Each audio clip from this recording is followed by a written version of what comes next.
Okay, welcome, Derek Kids. Kitts. This is Ernie Benko with ARC-TV, and welcome to Southwest Virginia. And let us know why we should vote for you. Well, I'll just give you a little background real quick. I'm retired Army. I retired out of the infantry after 24 years. I was enlisted. But the big thing is my family goes back here 6+ generations. All kids just come out of Bland County. So I understand when we're talking about home and the pride we have and where we're from, I understand that fact. Now, when we start talking about qualifications, well, over the last 24 years, leadership has been the primary focus of my job within the infantry. I mean, it's hardened and proven in combat, and it gives you a unique perspective on things. Additionally, I think that with the military, you have a tendency to be able to evaluate situations and be a little more pragmatic. It's maybe more of a centrist. I think that's a very, very important item in this time. It's very important to put people before parties. Absolutely. But what else you want to tell us? Well, you know, we always laugh about this, but I am a father. I've got 2 girls, 25 and 15. I'm not even the best person in my house anymore. Yeah. I've got a 15-year-old who puts me to shame every day. Yeah. But my 25-year-old teaches airborne school at Fort Benning, Georgia, and I'm pretty proud of her. She's a staff sergeant in the Army. That's great. And the only person in the world I'm scared of is 5 feet tall and sitting at the house right now, and that's my wife, Kim. So, yeah, I'm a well-trained husband also. I think that's an important qualification. But no, I was I was teaching Army ROTC. It was my last duty assignment. I was the first sergeant in Germany, and then I went to teach Army ROTC at Radford University. And I was sitting there, and I was talking to my students, and I realized that a lot of them were first-generation college students. And they were still working 2 and 3 jobs to make sure they could go to school and send money back to the house. And it really began to bother me because I was brought up in a family. My mother's mother retired from the Salem Police Department. My father's father retired from the Roanoke City Fire Department. So public service was in my blood. When I went in to serve in the military, it was just a natural progression of a want to serve and to help others.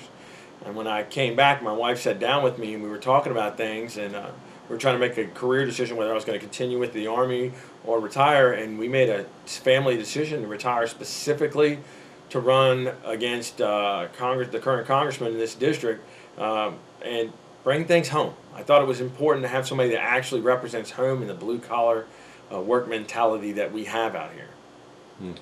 Well, speaking about economy, do you see anything on the horizon that's going to either help what's left of the coal industry or help replace the coal industry? Well, I'll look at you like this. I had an opportunity. I sent a letter to the UMWA. I told them I am pro-coal and pro-coal miner, that I will support the use of coal in the production of steel and electricity, and that I'll be a fierce advocate to protect their health care and pensions. But that being said, we've got to understand that Southwest Virginia is in a transitional period. We need to bring in other industries, but while we're bringing in other industries, we need to support the industries that we do have. One of the biggest things that people that aren't from the 9th Congressional District and aren't from Southwest, they don't understand that how tied to the ground we are. I mean, me and you were talking off camera. It's our families go back multiple generations here. We can trace our families back. Most people that you talk to around here can trace their family back 4, 5, and 6 generations. It makes it much more important to represent the land that we're on and the pride that we have. And it's like this. If you attack coal, then you attack the identity of Southwest Virginia. And if you attack the identity, anybody that's out there would fight you every single step of the way. And I think that's important. So we have to represent coal. We have to represent coal miners. And we have to be able to work to bring in other businesses. Now, that being said, we've got a large problem with infrastructure. We do not have the high-speed internet and the cell phone coverage to be able to bring in outside businesses. And we don't have the education system in place right now to support those companies voluntarily moving to our area. I think that's really, really, really important. Yeah, I do too. Well, how do you think we're going to achieve this? Well, one of the biggest things I want to try to do is I want to do an Appalachian Telecom and Infrastructure Bill. And what this would do is offer capital gains waivers and tax incentives to recruit companies and telecom companies to come into Southwest Virginia. I think that's important. We have to get the infrastructure in place. Now, if we do this, we can also offer the same tax incentives and capital gains waivers for companies to push technology into schools. Whiteboard, smart boards, tablets. Because right now a child in Southwest Virginia is worth less, and that shouldn't be that way. There's no way that your child, your grandchild, or your child should be worth less. And I feel like the children in Southwest Virginia are being treated as such. But we need to have that in place. That's a foundation. The two cornerstones of everything I want to do are infrastructure and education. I believe with those two items in place, and we all know it's not going to happen today, it's not going to happen tomorrow. This is a 2,000-pound elephant that we've got to eat one small bite at a time. No pun intended. Speaking of that kind of thing, is in the not too distant past, there was a bill passed, No Child Left Behind. And people in this area had the idea that the schools here were going to get the same amount of money or resources or whatever that they did in Northern Virginia. And so people here were gung-ho for it. Well, it's not working out that way. Yeah, one of the biggest problems, we had an opportunity the other day to attend the Coal Equity Summit in Wise, at UVA Wise. And it was a very, very eye-opening experience. And they broke it down that 25% of the population of the 8 coal counties, of towns and counties, are below the poverty line of a family of 4 making less than $24,000 a year. Well, in the state of Virginia, education's tied to real estate taxes. Now, if you bump it up to Tazewell County lowered their real estate tax by 2% or 2 cents, then turned around and had their property value devalued by the property devalued, and it caused an $850,000 shortfall in the budget. Well, this is happening in each county. Each county is losing 15 to 16% of its overall education budget.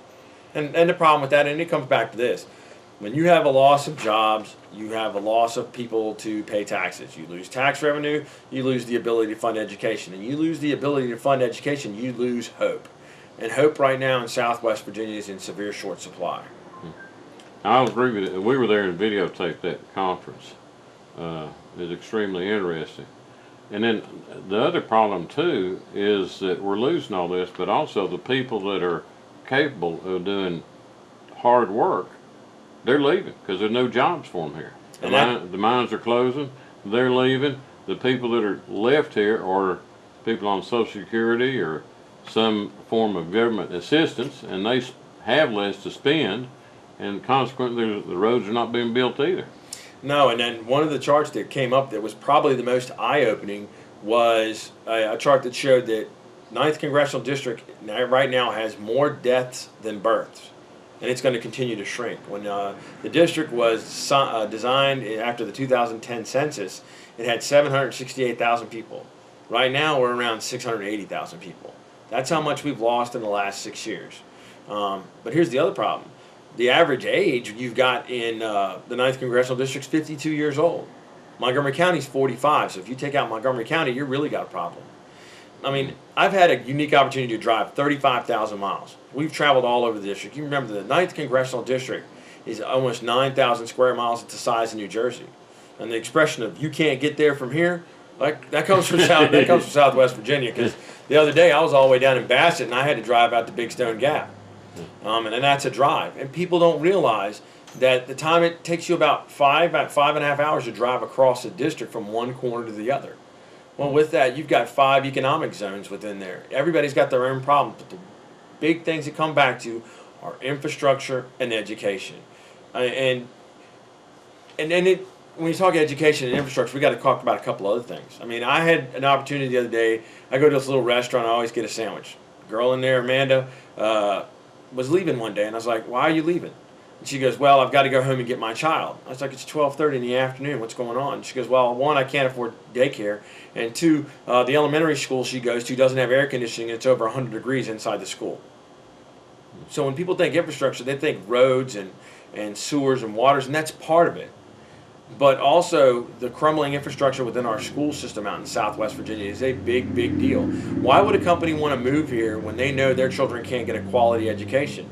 And that comes back to what we were talking about. As long as education's tied to real estate taxes, then we've got to look for other avenues in order to try to bring up our level of education. I think that's the biggest important thing. That's why I want to offer those capital gains waivers and tax incentives so we can start having private companies move through Southwest Virginia and donate the equipment that we need. Right now, my daughter lives in Montgomery County. My daughter goes to Christiansburg, and every child above the 9th grade has a tablet. She went through 3 of them last year. And I really don't think it's fair that she went through 3 tablets and children out here, once they leave their house, have no internet and can't use a tablet and don't have one to use. I think that's unfair, and they're not given the same educational advantages that children in other places in the state are. And that desperately needs to be addressed. Okay, speaking of infrastructure, it's a little bit off the subject, but there's over 65,000 bridges that are out of compliance, and this country's not doing a thing about it that I'm aware of. They're talking about it, but as far as putting the money up to fix the bridges, and there's a friend of mine that's going to put a largest galvanizing plant in North America in Duffield at one time, and if you build a bridge out of regular steel, it lasts 25 or 35 years. If it's galvanized, it lasts 135 years.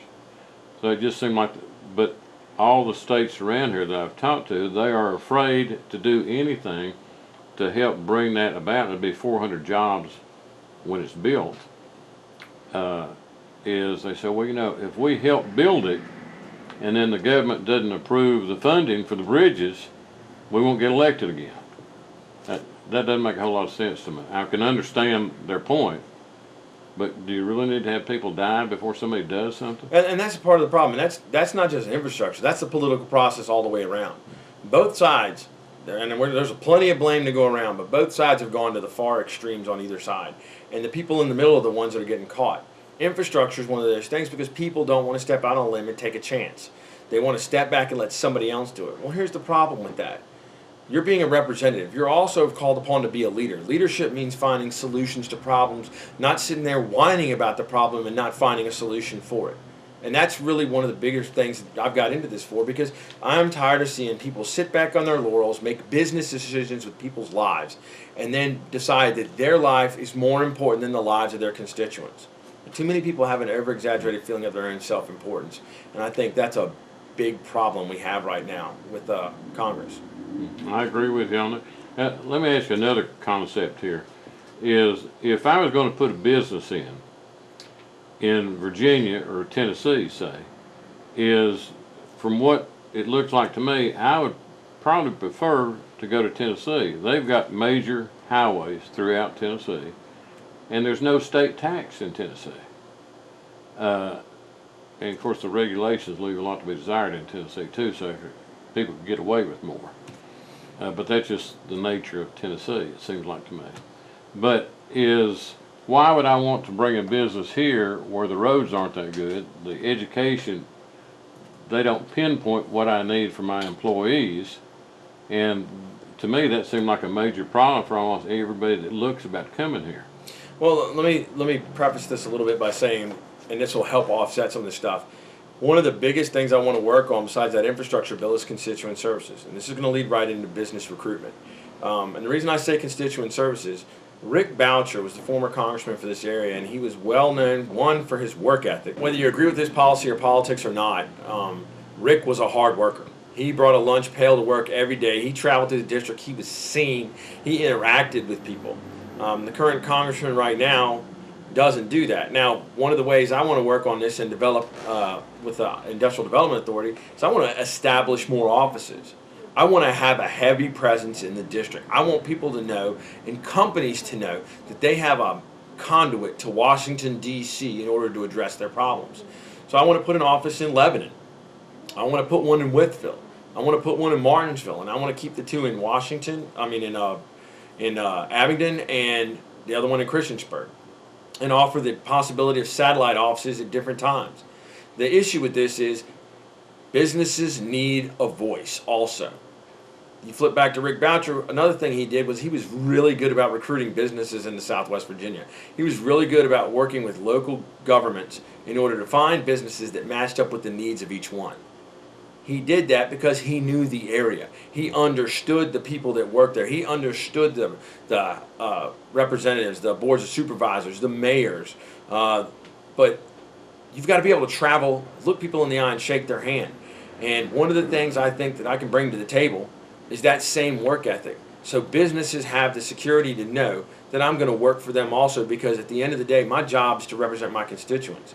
That's another big reason I'm pushing for the capital gains waivers. Capital gains waivers is a big deal for companies because that allows them to keep their profits and move in. That's going to be a big carrot in front of them to bring them out to the area. Now, I've had the unique opportunity to work with some of Rick Boucher's old staff, and what they brought forward was a newsletter that Congressman Boucher put out every year. And it was a letter that stated what he accomplished, not what he was thinking about, not what he was considering, what he actually did. And the last one he put out was 20 pages long. 20 pages. And I tried to research what Congressman Griffith's done, and I kept researching, and I've assigned 2 interns right now, and they're still looking at this point. We started about 8 months ago. But this comes down to another problem. This comes down to having pure leadership. And I say this because we have an opioid problem in Southwest Virginia. And yes, I'm going to say that. We have an opioid problem. Even though other people don't want to stand up and admit it or go behind closed doors and want to talk about it, we need to say it out and bring it out into the light. This is a big issue in Southwest Virginia. And as I started doing this, I actually went to Sword Creek Elementary yesterday and had a chance to talk to a civics class in the 6th and 7th grade. And they asked me one question, and they said, what was the most eye-opening thing that you've learned since you started running for office? And I think the severity of the opioid problem was probably the largest thing. And I've had a chance to talk to police chiefs, sheriffs, and every single one of them say it's a continuing problem. Now, fast forward a little bit, I had a chance to sit down with a businessman who owns a multi-million-dollar international business in Wytheville. And he brought in 10 employees, and there were 10 ladies. And of these 10 ladies, every single one of them had a family member that had been on drugs or was in jail for drugs. And then a grandmother came forward. She was having to raise her grandchildren because her daughter and her son-in-law were both in jail. And I think that hammers it home right there. So how do we work about this? We got to build hope. We've got to bring in jobs because people need the opportunity. But if we can't pass the drug screening, it doesn't really do us any good to bring the jobs in yet. That's why I want to work on the infrastructure and education. But something I've learned by traveling around and listening is drug courts work. Pulaski County is a good example of that, and they've graduated their first couple of people. But drug courts are one thing that we can help with and we can subsidize. The other one is we need a long-term rehab facility in Southwest Virginia. That's not a should, it's not a could. This is an absolute need in Southwest Virginia. We need to tackle this problem because our jails and our prisons are not built for rehab. We need to look this problem in the eye and recognize that until we get this fixed, it's going to continue to escalate. Very good. Well, what else would you like to tell us? Well, I mean, a couple things we need to talk about, and this always gets hung around a Democrat's neck. It's coal and guns. And the gun thing always comes out. Oh, they're going to take guns, they're going to do this, they're going to do that. Well, I'm not. My last job in the Army, I carried a rifle to work every day for the last 24 years. I've got 4 combat tours, 3 in Iraq and another one in Afghanistan. I understand what sensible gun stewardship really is. And I need people to understand that just because you're with a party doesn't mean that you align with everything that they try to stand for. I think it's important that you stand for yourself and your constituents, that you put people before you put parties. And I think we've lost our way on that sometimes. And another big thing is I say we a lot because at the end of the day, it's not about me, not even a little bit. I work for everybody else in this district when elected November 8th. That's my job. My job is to represent their wants and needs, and it doesn't matter what party they're with. I mean, I was walking in a parade, well actually I was running in a parade. They tried to kill me, tried to run me around for a couple of miles, chasing my own truck as I walked through the parade throwing candy and stuff, but I was in rural retreat, and a gentleman yelled at me and he goes, "Are you a Republican or are you a Democrat?" And I looked him in the eye and I said, "I'm an American. I spent the last 24 years protecting your right to ask me that question." And I think a lot of us have lost our way on that and forget that we are Americans first, and when we're born, there's no letter next to your name. That's what we need to bring companies in. We need that nonpartisan look to be able to talk to people and know that we're going to represent their best interests, not special interests. Sounds good to me. The biggest thing we got, and you know what? Southwest Virginia is moving in that direction. But the problem we have is we currently have a congressman who represents special interests. I mean, I won't let my people call him representative. They can call him congressman. They're not going to call him representative because he doesn't represent everyone and everyone's needs. He represents special interests. He represents businesses, in the point that that's how he treats people. I mean, I've had 8 veterans call me in the last 3 weeks to ask for help with their veterans benefits. Now, every other congressman and woman that I've looked up and checked about have a veterans affairs person that's on staff full time. That's their only job. Well, Congressman Griffith doesn't have that right now. The young man they've got is working hard, but he's splitting time between other responsibilities. And I think veterans in themselves should be that ultimate responsibility of that one person. VA care has come to the forefront. Now, I'm a retired veteran. I'm a wounded veteran. So I understand the need and the purpose of veteran care. But one of the big problems that I've ran into, and this was explained to me by a gentleman, is the problem with the choice program. This needs to be addressed. Rural veterans are some of the hardest working ones that have a problem, because if they have a small clinic that doesn't offer all the services, like this gentleman needed a chiropractor, but the clinic that was in town was a general service clinic. Well, now because there was a clinic there, he could no longer use the choice program, and he had to travel to Johnson City, but he wasn't able to. Well, this is something we need to address. This is a major problem and a conflict within a law that was meant to help people. This was meant to ease the burden placed upon rural veterans that didn't have close proximity to a care center. And I think we've defeated the purpose that we did it for if we put them into a local clinic that doesn't have any services. That law needs to be rewritten, and it needs to be rewritten sooner rather than later. And it needs to be addressed before the problem we have, which is 22 suicides a day for veterans, gets worse. And the reason I say this is a young man called me the other day and asked for help with PTSD. And that's a big, big deal, especially with the suicide rate that's going on right now within the veteran community. And when somebody says they've got PTSD and they need help, and they ask their congressman, and they tell him, I'm sorry, I can't see you, the congressman will see you in 2 months, then that's not the right answer. And if I look like I'm a little passionate about this, this is my home. This is my family. These are my brothers and sisters. And if you can't represent them, then you don't deserve to have a job.